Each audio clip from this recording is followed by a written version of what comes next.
ত্রিপুরায় যোগাসনের প্রসারে অভিনব উদ্যোগ। প্রথমবারের মতো ওপেন যোগা চ্যাম্পিয়নশিপের আয়োজন করলো এগিয়ে চলো সংঘ। রাজ্যে যোগাসনের প্রতি নতুন প্রজন্মকে আরো উৎসাহিত করা এবং জাতীয় স্তরে যোগা খেলোয়াড় তৈরি করাই এই প্রতিযোগিতার মূল উদ্দেশ্য। একদিনের এই প্রতিযোগিতায় রাজ্যের বিভিন্ন প্রান্ত থেকে অংশ নিলেন শতাধিক প্রতিযোগী। বিভিন্ন বয়স ভিত্তিক বিভাগে অনুষ্ঠিত হয় একাধিক যোগাসনের প্রদর্শনী ও প্রতিযোগিতা। অংশগ্রহণকারীদের দক্ষতা বিচার করে প্রতিটি বিভাগ থেকে 5 জন করে মোট 40 জনকে পুরস্কৃত করা হবে। আয়োজকদের আশা, এই উদ্যোগ আগামী দিনে রাজ্যের ক্রীড়াঙ্গনে যোগাসনের জনপ্রিয়তা আরো বাড়িয়ে তুলবে এবং নতুন প্রতিভা তুলে আনতে গুরুত্বপূর্ণ ভূমিকা পালন করবে।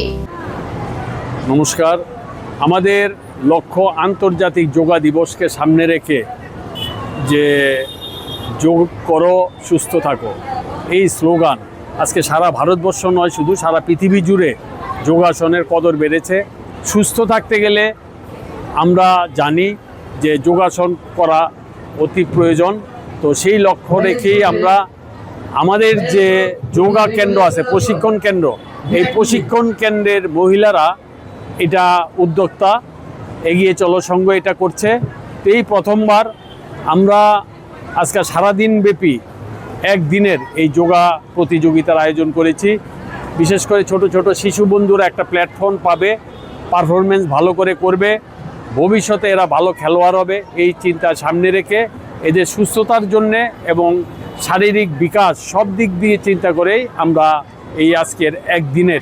তবে এই প্রতিযোগিতা থেকে কি উঠে আসবে ত্রিপুরার আগামী জাতীয় কিংবা আন্তর্জাতিক মানের যোগা চ্যাম্পিয়নশিপ? রাজ্যের যোগাসনের ভবিষ্যৎ কোন নতুন উচ্চতায় পৌঁছাবে, এখন সেদিকে নজর ক্রীড়াপ্রেমীদের।